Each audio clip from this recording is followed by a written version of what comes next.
see. But before I do, certainly would be remiss if I didn't talk about the passing of Justice Ginsburg, who was a giant in American life and who lived a life of consequence, who fought tirelessly and effectively for the things she believed in, and of course, through much of her life in later years, fought the enemy of cancer and finally did succumb to it. So we wish blessings on her soul and comfort for her family in a very, very difficult time, and quite honestly, comfort for our nation as well in a difficult time for many people that loved Justice Ginsburg. With that said, let me move on to the updates or the recap from the House this week. And before I do, just collect my thoughts on that. I'm thinking about what we've accomplished here this week, and we really haven't done much in months. As a matter of fact, in 6 months, in the past 6 months, we've been in session for approximately 3 weeks, 3 weeks out of 6 months. I just think we can do much better than that. And I just think about, I've written a list here of all the things that our nation's been through in the last 6 months while we've been at work for 3 weeks of that. We've been challenged, obviously, by the outbreak of the global pandemic. We have, because of it, faced the highest unemployment rate since the Great Depression in our nation. Small businesses were forced to shut their doors by government orders and in many cases not compensated for that. Peaceful protests on police reform were overtaken by violent mobs that caused a whole lot of destruction in many of our cities. Our police officers were targeted for simply putting their uniforms on and living up to their pledge to protect our nation. And small businesses who were struggling to survive from the impacts of the pandemic are now being, in many cases, destroyed by these very same violent mobs. In less than 2 weeks, our government funding for the next year will expire. So the government funding this year will expire, and we'll have to do something moving forward in less than 2 weeks.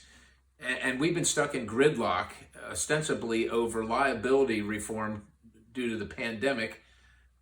And this affects every single district, every single community. It doesn't matter Republican or Democrat, liberal or conservative. It's just a travesty that we haven't found some way to come together and deal with that issue and all the other issues. As members of Congress, I think that Congress should be leading the charge and showing the way, showing the light for the American people and showing the work that we've done. It's less than 2 months away from a national election. And look, I understand the politics of this.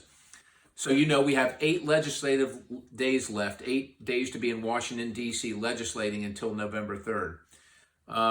And the bills that we're running, just so you know, it's not that they have no chance of being law. It's that they don't have any intent of being law. They are what we call messaging bills. So they move a bill through, they put something in it that's untenable, that they know how the vote's going to go, so that they can run ads on TV during the election cycle. I've been in Washington, D.C. every time there's been session. I haven't proxy voted. I show up when we're in session. I will let you know that even when we're in session on many occasions, when there's a hearing, they don't even allow us to be in the hearing room. You're in Washington, D.C., the hearing room's down the hall, and you have to conduct yourself in the hearing virtually. It's absurd. But let me talk about some of the things that we've done while playing politics as opposed to serving and representing you. One example of this is H.R. 2694, the Pregnant Workers Fairness Act. So just listen to that and know that it's entitled that for a reason. Now, let me just say that discrimination of any form for any reason is unacceptable. And there's absolutely nobody that should be denied any opportunity due to discrimination. And we hope in this country that we're beyond that. But which is why there are already laws in place under the federal government to prevent workplace discrimination and protect pregnant workers. So I'm just going to give you a list of them. The Pregnancy Discrimination Act, which outlaws pregnancy discrimination. The Americans with Disability Act, which provides protections to pregnant workers. The 2015 Supreme Court ruling affirmed that employers must treat pregnant workers fairly, and a number of states have also passed laws protecting pregnant workers.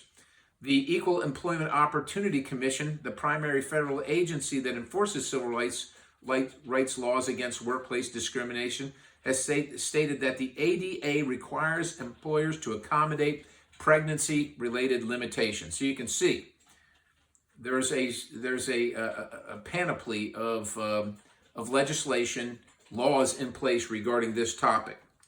Now, some of my colleagues on the other side, again for messaging, wanted to move the Pregnant Workers Fairness Act.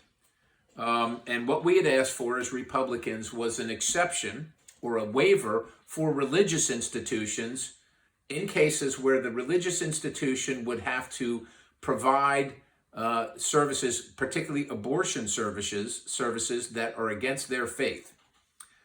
This has been done in the past. This exception is well understood. This was not included in the bill. It was not included in the discussion. When there was an amendment on the same topic, the amendment failed. And that's all by design. That's all by design so that then members like myself who are concerned about not only discrimination, but also the constitutionally guaranteed rights to your faith. And so I would vote no on it, and I'm sure that there's going to be ads run against me regarding the Pregnant Workers Fairness Act. And I just wanted you to be aware of what's happening in Washington, D.C., and to give you a very prime example of just exactly what that is.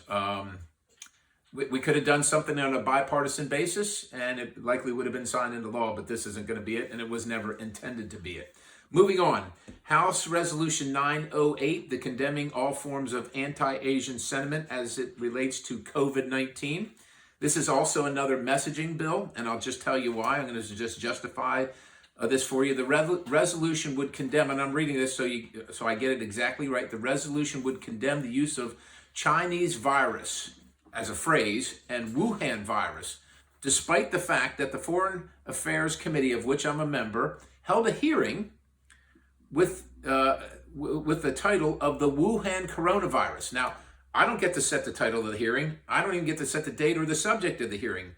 I'm allowed to attend the hearing as a member of the committee, but they called it the Wuhan coronavirus. Yet now we're running a bill that says you can't call it the Wuhan coronavirus. Other examples of the news media, including CNN, MSNBC, CBS, and ABC, are literally too many to count for using terms like the Wuhan coronavirus, the Chinese virus, or the Wuhan virus.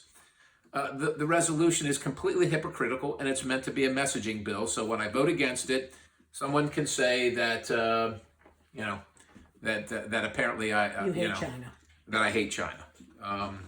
Okay, so then finally, I just want to talk to you about a letter that I signed on. It's called the Cuties Letter. I joined 33 of my colleagues to ask the Department of Justice to bring charges against Netflix for the distribution of the movie. I haven't seen it. I don't want to watch it, but the title is Cuties. For those of you who don't know, it's a documentary, or it's called a documentary, that focuses on a group of 11-year-old girls who perform twerking in a dance group.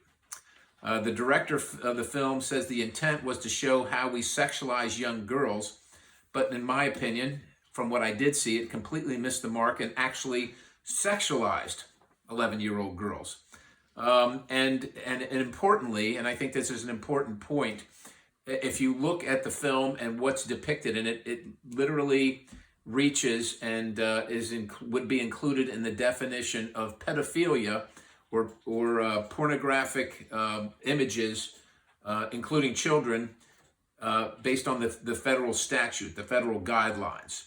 So, and it has been widely condemned for what's being described as pornographic content. So now Netflix has defended its decision to promote and distribute the content on its platform, but we're now asking DOJ to bring charges against Netflix for the film because it violates the federal law, number one, and number two, we find it reprehensible and unacceptable. And if we don't say something, these things just continue and continue to get worse. So that's the recap from Washington, D.C. this week, and I hope you have a wonderful and safe and healthy week ahead. God bless you.